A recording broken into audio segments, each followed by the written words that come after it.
Hello C plus plus programmers, उम्मीद है कि आप सब खैरियत से होंगे। Today we will learn switch statement and break statement with examples.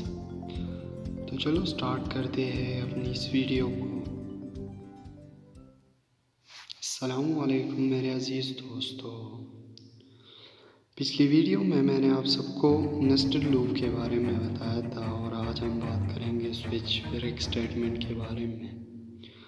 Explain करेंगे अब इसको हम यहाँ पे। तो हमारे पास है switch statement. Use the switch statement to select one of many code blocks to be execute. फिर हमारे पास इसका साइंटेक्स है, स्विच है, एक्सप्रेशन है, फिर हमारे पास केस एक्स है, और फिर हमारे पास कोड ब्लॉक है, फिर ब्रेक है, फिर केस वाई है, और फिर हमारे पास कोड ब्लॉक है, ब्रेक है, डिफ़ॉल्ट है और कोड ब्लॉक है। अब ये वर्क कैसे करता है? This is how it work. The switch expression is evaluated once. The value of expression is compared with the value of each case. If there is a match, the associated block of code is executed. ठीक है, तो अब आप इसको समझने की कोशिश करें। ठीक है, मैं आपको समझा लेता हूँ। तो स्विच स्टेटमेंट, जिस तरह हमारे पास इफ स्टेटमेंट है उसी तरह हमारे पास स्विच स्टेटमेंट भी है। कोड एग्जीक्यूट होता है अगर आपके पास स्विच में कोई केस जो कि मैच कर जाए। तो यहाँ पे आपके पास स्विच में एक एक्सप्रेशन होता है और यही एक्सप्रेशन जो कि या इसकी एक वैल्यू जो कि सारे केसेस के साथ मैच होगी। और जिस केस के साथ ये मैच हो जाएगी, ठीक है, तो वही ब्लॉक ऑफ कोड जो कि यानी relevant block of code execute होगा। फिर हमारे पास यहाँ पे ब्रेक लगा हुआ है। ब्रेक का मतलब ये हुआ जब ये कोड हमारे पास एग्जीक्यूट हो जाएगा, ठीक है, तो उसके बाद ये ब्रेक हो जाएगा और नेक्स्ट जो केस है हमारे पास वो एग्जीक्यूट नहीं होगा। एग्ज़ाम्पल, अगर हमारे पास एग्जीक्यूशन में स्विच स्टेटमेंट पे कंट्रोल आएगी, ठीक है, इसके बाद अगर हमारे पास केस एक्स जो कि स्विच के साथ मैच कर गया तो इसका जो रेलेवेंट ब्लॉक ऑफ कोड है वो एग्जीक्यूट होगा। फिर हमारे पास ब्रेक की वजह से ये स्टेटमेंट जो कि ब्रेक हो जाएगी। फिर हमारे पास अगर वाई केस के साथ मैच कर गया तो इसका जो रेलेवेंट ब्लॉक ऑफ कोड है वो एग्जीक्यूट होगा और ब्रेक की वजह से हम जो कि स्विच स्टेटमेंट से निकल जाएंगे। या फिर डिफ़ॉल्ट लिखा हुआ है, अगर इन दोनों में से एक भी नहीं है तो फिर हमारे पास डिफ़ॉल्ट में आता है।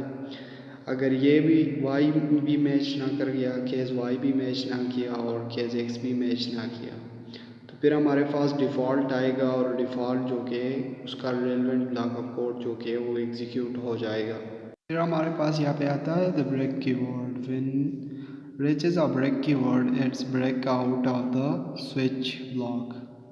This will stop the execution of more code and case testing inside the block. When match is found and the job is done, it's time for a break. There is no needed for more testing. A break can save a lot of execution because it ignores the execution. It ignores the execution of all the rest of the code in the switch block. तो break की word हमारे पास मैंने पहले भी discuss किया कि जब हमारे पास कोई केस जो कि मैच कर जाए स्विच के साथ तो उसका रेलेवेंट ब्लॉक ऑफ कोड जो कि वो एग्जीक्यूट होता है। ये जो केस है उनको चेक करने की ज़रूरत नहीं है, यानी हम जो कि डायरेक्टली उस स्टेटमेंट से निकल जाते हैं। तो क्या फ़ायदा होता है कि आप फर्दर एग्जीक्यूशन नहीं करते, मतलब आपका टाइम जो कि बच जाता है। हमारे पास जो कि डिफ़ॉल्ट कीवर्ड है, तो the default keyword specify some code to run if there is no case is match. ठीक है, मैं आपको पहले भी बता चुका हूँ, अगर हमारे पास कोई केस जो कि मैच नहीं करता है तो इसके बाद हम डिफ़ॉल्ट लिखते हैं और फिर जो कि डिफ़ॉल्ट का जो कोड ऑफ ब्लॉक होता है वो एग्जीक्यूट होता है। तो यहाँ पे एक प्रोग्राम लिखा हुआ है, अभी हम इसको भी एक्सप्लेन करते हैं। Write a program using switch statement which takes in operator. Program को हमने कई बार जो कि डिस्कस किया है और कई बार रन किया है। अब हम जो कि इस प्रोग्राम को स्टेटमेंट के ज़रिए करने वाले हैं, ठीक है। तो हम नीचे जाते हैं, और भी प्रोग्राम है यहाँ पे आप देख सकते हैं। तो ये वही प्रोग्राम है जो हमने पिछले किया था नेस्टेड लूप के ज़रिए। और यहाँ पे एक और भी प्रोग्राम है, write a program using switch statement which take a number for user in input and then calculate and display whether a number is even or odd। इनको हम एग्जाम्पल के साथ एक्सप्लेन करते हैं।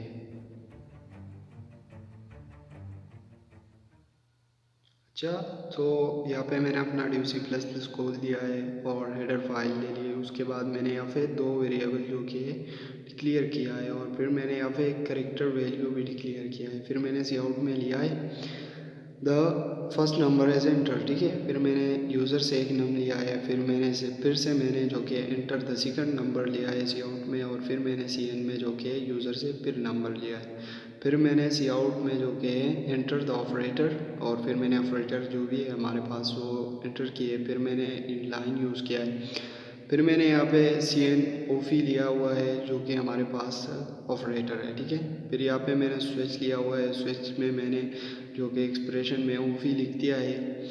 और अभी जो कि मैं यहाँ पे C केस लिखूँगा, ठीक है। तो यहाँ पे मैं केस में लिख देता हूँ प्लस, ठीक है। और फिर यहाँ पे मैं कॉलन लगा देता हूँ, ठीक है। फिर मैं यहाँ पे सी आउट में लिखूँगा, ठीक है। यहाँ पे मैं सी आउट फिर लिखूँगा, ठीक है। सी आउट में मैं लिख देता हूँ सम, ठीक है, इक्वल कर दूंगा। और फिर मैं यहाँ पे जो कि लिख दूंगा num1 प्लस num2, ठीक है। यानी दो नंबरों का सम करना है। अगर स्विच हमारे पास केस प्लस के साथ मैच कर गया तो हमें दो नंबरों का सम जो कि डिस्प्ले कर देगा। और फिर हमारे पास ब्रेक लिखना पड़ेगा यहाँ पे, तो मैंने यहाँ पे ब्रेक लिख दिया है। ब्रेक ये काम करेगा अगर हमारे पास केस मैच कर गया, प्लस का जो केस है वो हमारे पास मैच कर गया, तो हम जो कि स्विच से निकल जाएंगे।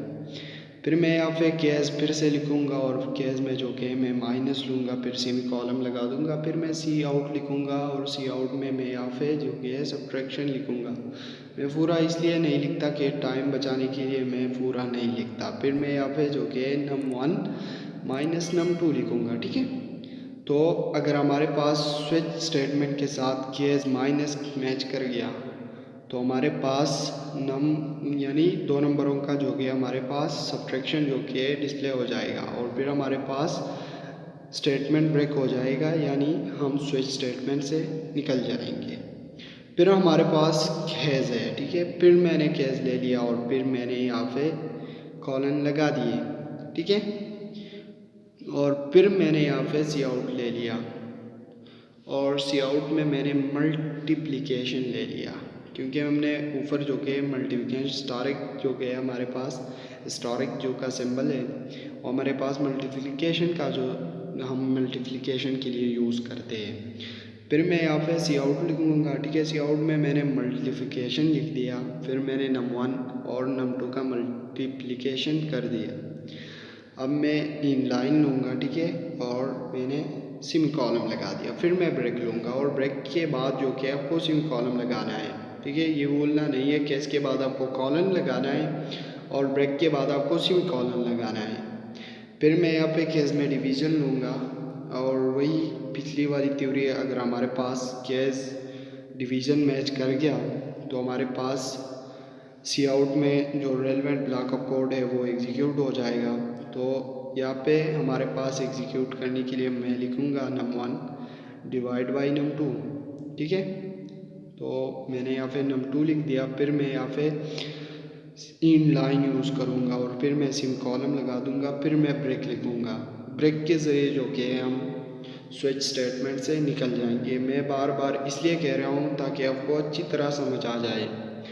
तो यहाँ पे मैं अभी केस लिख देता हूँ, और केस के अंदर जो कि मैं रिमाइंडर का जो सिंबल है हमारे पास, हम इसे मॉडुलस भी कहते हैं, फीसद भी कहते हैं, वो लिख देता हूँ। फिर मैं यहाँ पे सी कॉलन लगा देता हूँ, और कॉलन लगाने के बाद मैं सी आउट में रिमाइंडर लूँगा, और रिमाइंडर के बाद मैं फिर यहाँ पे num1 लिखूँगा, ठीक है।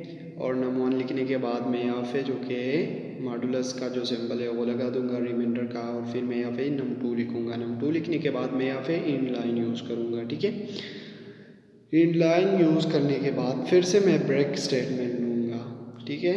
वीडियो स्किप ना कीजिए, क्योंकि अगर वीडियो स्किप कर लें तो आपसे बहुत कुछ मिस हो सकता है, ठीक है।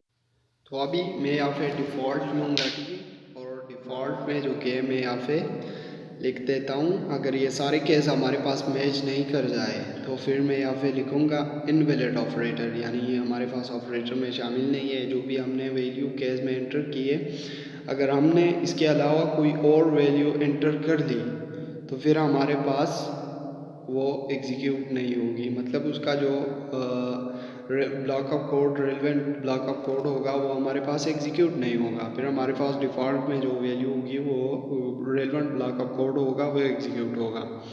तो अब मैं इसको जो कि एग्जीक्यूट करूँगा, ठीक है। और इसके साथ मैं सेव करूँगा यहाँ पे, तो इसको मैं कोई भी नाम दे देता हूँ, कुछ भी दे सकते हैं। या फिर तो मैंने इसको एग्जीक्यूट कर दिया है और आप देख सकते हैं यहाँ पे हमारे पास ये मांग रहा है कि एंटर द फर्स्ट नंबर। तो मैंने जैसे ही फर्स्ट नंबर एंटर किया उसके बाद फिर मेरे पास मांग रहा है कि सेकंड नंबर एंटर करो, और फिर हमारे पास मांग रहा है कि कोई वैल्यू जो कि ऑपरेटर एंटर करो।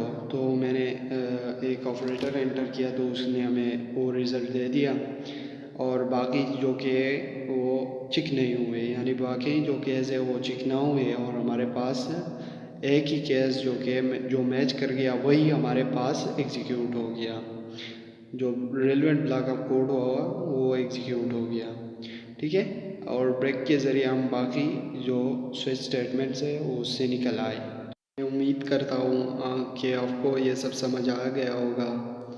अगर वीडियो पसंद आई है तो वीडियो को लाइक करें, अगर कोई मसला आता है तो कमेंट करके मुझसे पूछ सकते हैं, और ये वीडियो जो कि अपने दोस्तों के साथ शेयर करें। चैनल को लाजमी सब्सक्राइब करें और बेल आइकन को दबाना ना भूलिए। शुक्रिया।